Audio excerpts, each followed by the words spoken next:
पहले आप ये वीडियो देखें।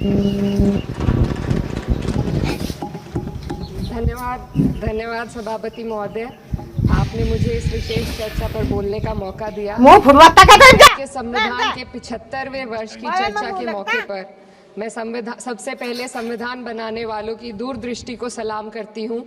एक युवा सांसद के तौर पर मैं अपनी उम्मीदों को संविधान के साथ जोड़कर खास तौर पर ये बताना चाहती हूँ कि आज हमारे देश में पिछड़े, दलित, अल्पसंख्यक समुदाय को किस तरह अपने संवैधानिक अधिकारों और आज़ादियों की हिफाजत के लिए हर रोज़ मुश्किलों का सामना करना पड़ रहा है।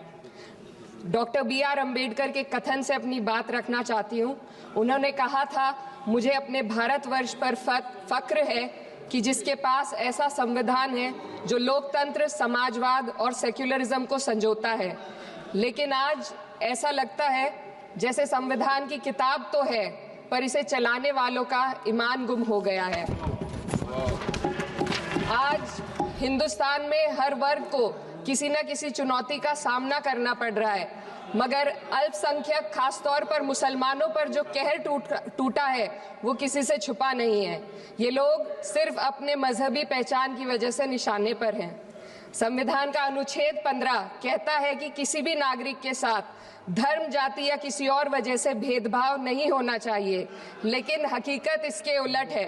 हालात इस कदर बिगड़ चुके हैं कि hate speech, mob lynching, bulldozer द्वारा घरों को गिराने की घटनाएं आम हो गई हैं। खास तौर पर उत्तर प्रदेश में, जहां ऐसा लगता है जैसे कानून के नाम पर जंगल राज चल रहा हो।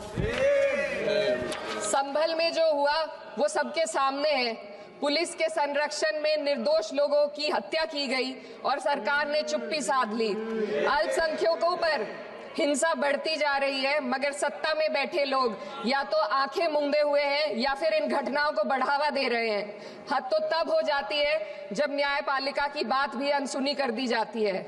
सुप्रीम कोर्ट ने मॉब लिंचिंग पर 11 सूत्रीय निर्देश जारी किए थे।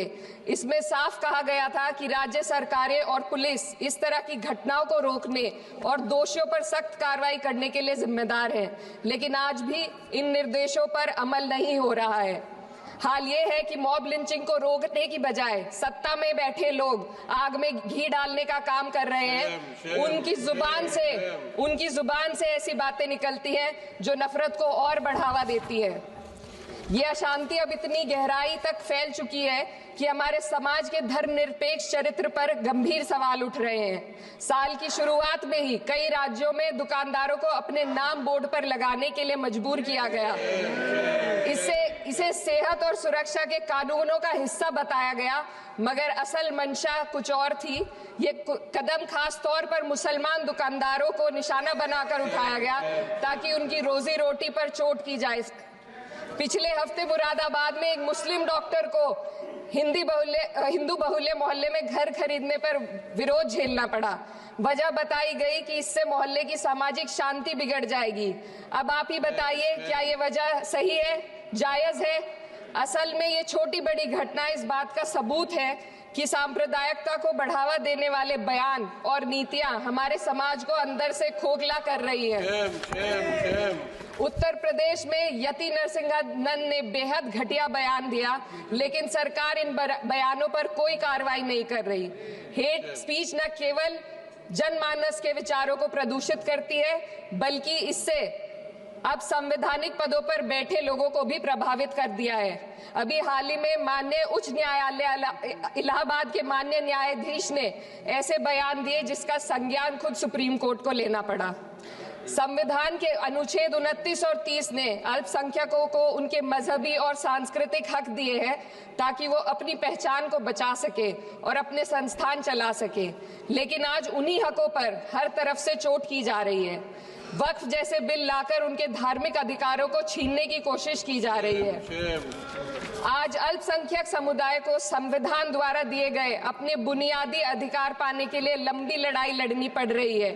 ऐसे कई मामले अदालत ने न्याय देकर संविधान की रक्षा की है, लेकिन अदालती प्रक्रिया में जो समय लगता है उसकी वजह से देश के सामाजिक ताने बाने को भारी नुकसान उठाना पड़ता है। मिसाल के तौर पर इलाहाबाद हाई कोर्ट ने 2004 के मदरसा एक्ट को रद्द कर दिया था, जिससे मदरसों के संचालन पर सवाल उठे।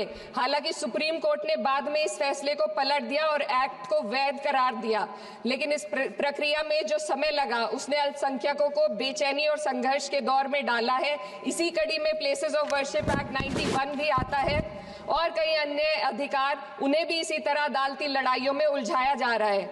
ये स्थिति न केवल अल्पसंख्यकों के अधिकारों की राह में रुकावट है, बल्कि justice delayed is justice denied जैसी कहावत को सिद्ध करती है।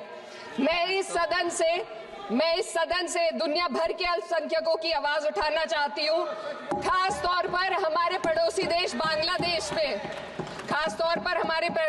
बांग्लादेश में अल्पसंख्यकों के साथ जो हो रहा है वे दिल को गहरे तक चोट पहुंचाने वाला है। उनकी जान माल की हत्या की जा रही है। बांग्लादेश हो या हिंदुस्तान हो या कोई और देश, अल्पसंख्यकों की सुरक्षा, इज्जत और अधिकारों की हिफाजत हर सरकार की सबसे पहली जिम्मेदारी होनी चाहिए। मैं इस सदन से अपने देश के अल्पसंख्यकों के साथ बांग्लादेश के पीड़ित अल्पसंख्यकों की आवाज को एक साथ उठाना चाहती हूँ। ये वक्त की पुकार है कि हम सब मिलकर ये सुनिश्चित करें कि किसी भी इंसान को उसकी पहचान या मजहब के कारण डरकर जीने पर मजबूर ना होना पड़े।